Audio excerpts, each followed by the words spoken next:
अस्सलामु अलैकुम वरहमतुल्लाह।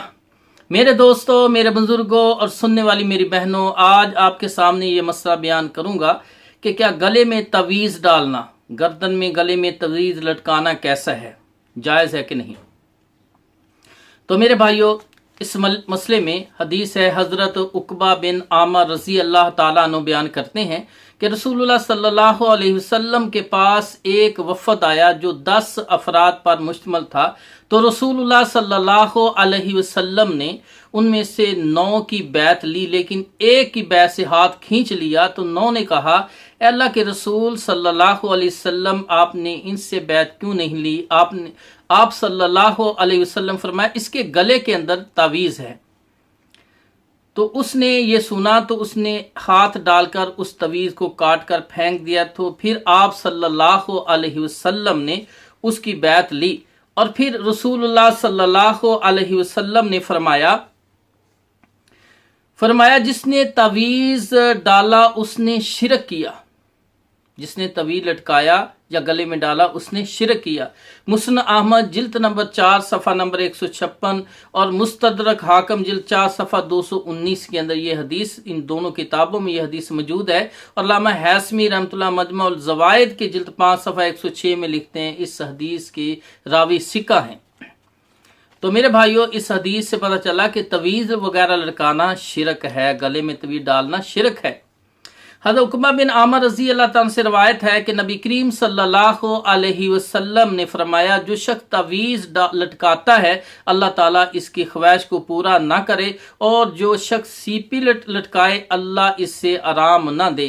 मुस्नद अहमद जिल्द नंबर 4 सफ़ा 156 और मुस्नद अबू याला जिल्द नंबर 2 सफ़ा 311 के अंदर ये रवायत मौजूद है। और मुस्तदरक हाकिम जिल्द 4 सफ़ा 417 के अंदर मौजूद है।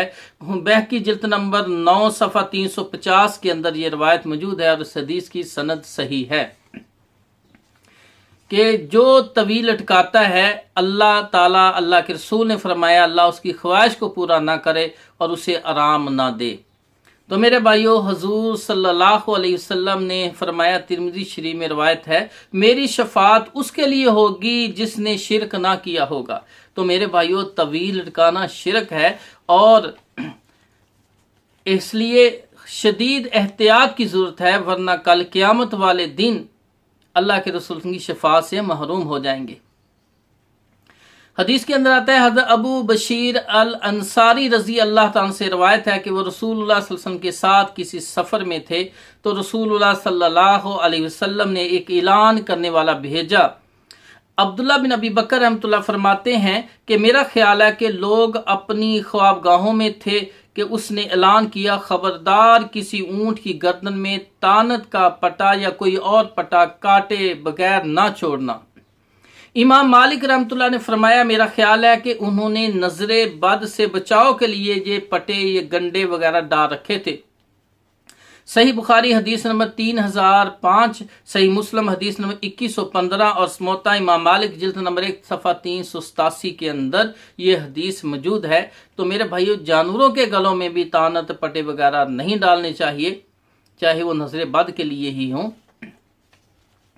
इस तरह हज़रत हुज़ैफा रज़ी अल्लाह ताला अन्हो एक बीमार के पास गए, उसके बाजू में पटा देखा तो इसे काट दिया और उतार कर फेंक दिया और कुरान शरीफ की ये आयत तिलावत की, वमा युमिनु अक्सरुहुम बिल्लाहि इल्ला वहुम मुशरिकून, कि बहुत से लोग अल्लाह पर ईमान भी रखते हैं, तौहीद का दावा भी करते हैं, इसके बावजूद दूसरों को शरीक भी ठहराते हैं, साथ साथ इसके बावजूद शिरक भी करते हैं, तौहीद के दावे के साथ साथ शिरक भी करते हैं।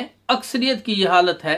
तो मेरे भाइयों, हुज़ैफा रज़ी अल्लाह ताला ने बाजू में पटा देखकर और फिर उसे काट कर फेंका और ये आयत पढ़ी, इस आयत से इस्तेदलाल करते हुए, यानी उनके नज़दीक बाजू में पटा बांधना शिरक है।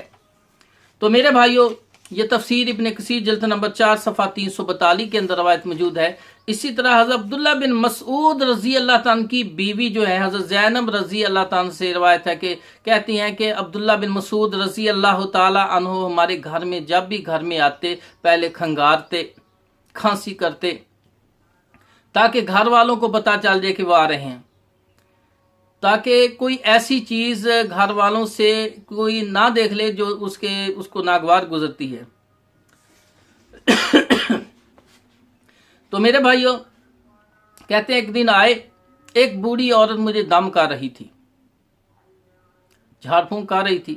عبداللہ بن آئے، میں نے اس کو چارپائی کے نیچے چھپا دیا۔ میرے پاس آ کر بیٹھ گئے، میری بغل میں ایک طرف بیٹھ گئے تو دیکھا کہ میرے گلے میں ایک دھاگا ہے۔ کہا زینب یہ دھاگا کیسا ہے؟ کہا یہ دھاگا ہے۔ کہا کیسا دھاگا ہے؟ اس نے کہا میرے لیے دم کیا گیا اس میں۔ کہتی ہے میرے گلے میں یہ دھاگا دیکھ کر کہا یہ دھاگا کیسا ہے؟ تو میں نے کہا یہ دھاگا ہے، میرے لیے دم کیا گیا ہے اس میں۔ کہتی ہیں انہوں نے پکڑا، اس کے کاٹ کر پھینک دیا۔ عبداللہ بن مسعود رضی اللہ عنہ فرماتے ہیں بے شک عبداللہ کا خاندان شرک سے بے نیاز ہے۔ جب اس کو کاٹ کر پھینکا تو کہتے ہیں بے شک عبداللہ کا خاندان شرک سے بے نیاز ہے۔ پھر اس نے فرمایا کہ میں نے رسول اللہ صلی اللہ علیہ وسلم کو سنا، آپ فرما رہے تھے جھاڑ پھونک، تویز، محبت کا منتر یہ سب شرک ہیں۔ آج کل بہت سی عورتیں کچھ قرآن کی آیتوں کے سہارا لے کے اپنے خاوند کو اپنی محبت کے جال میں پھنساتی ہیں۔ میرے بھائیو یہ بھی جائز نہیں ہے۔ محبت کا منتر یہ سب شرک ہے۔ مسند احمد جلد نمبر 1 صفحہ 381 کے اندر امام حاکم الذہبی فرماتے ہیں یہ حدیث صحیح ہے۔ تو میرے بھائیو بہت سے دم جھاڑ کرنے والے، تویز خصوصاً لٹکانے والے کہتے ہیں یہ قرآن کا جائز ہے، دوسرا شرک ہے۔ تو میرے بھائی امام ابراہیم نخعی تابعی رحمۃ اللہ فرماتے ہیں وہ صحابہ اور تابعین ہر طرح کے تویز کو مکروہ جانتے تھے، حرام جانتے تھے، خواہ قرآن سے ہوں خواہ غیر قرآن سے ہوں۔ مصنف ابن ابی شیبہ جلد نمبر 7 صفحہ 374 کے اندر ہے کہ قرآن سے تویز ہوں یا بغیر کے قرآن سے، دونوں ہی حرام ہیں۔ اس طرح امام اسحاق بن منصور الکوسج رحمۃ اللہ نے امام احمد بن حنبل سے قرآن لٹکانے کے بارے میں، گلے میں قرآن لٹکانے کے بارے میں پوچھا تو انہوں نے فرمایا ہر شے علاج کے لیے لکھی گئی، لٹکانا مکروہ ہے، حرام ہے۔ مسائل اسحاق و احمد جلد نمبر 1 صفحہ 193، تمہید جلد نمبر 17 صفحہ 164 کے اندر یہ روایت موجود ہے۔ تو میرے بھائیوں تویز چاہے قرآن سے ہو چاہے اس کے علاوہ کسی چیز سے، گلے میں لٹکانا یہ شرک ہے، اس سے بچنا چاہیے۔ شرک کرنے والا بندہ جو ہے اللہ کے رسول اس کے لیے اس کی قیامت والے دن سفارش نہیں کریں گے۔ تو جس بات میں شک پائی جائے تو اس سے احتیاط کرنی چاہیے، اس سے بچنا چاہیے۔ نظر بد ہو یا دیگر کوئی امراض ہو، اللہ کے رسول صلی اللہ علیہ وسلم سے اس کے متعلق اللہ کے رسول نے دوائیں بتائی ہیں، مسنون اذکار بتائے ہیں جو ہمیں کرنے چاہیے۔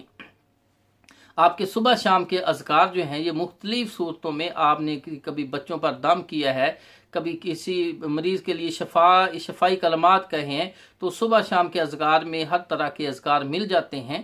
یہ 35-40 اذکار ہے، تو میرے بھائی انہی کو کرنا چاہیے۔ اس سے ہم نظر بد سے بھی بچ جائیں گے، اور دیگر جو ہے شیاطین، جنات اور جادو سے توڑ کے لیے یہ کلمات جو ہے، یہ مصنوع اذکار جو ہیں بہت ہی مفید ہیں۔ اللہ تعالیٰ سے دعا ہے کہ اللہ ہمیں اپنے نبی محمد صلی اللہ علیہ وسلم کے طریقے پر چلنے کی، اس کی پیروی کرنے کی توفیق عطا فرمائے۔ وآخر دعوانا ان الحمد للہ رب العالمین۔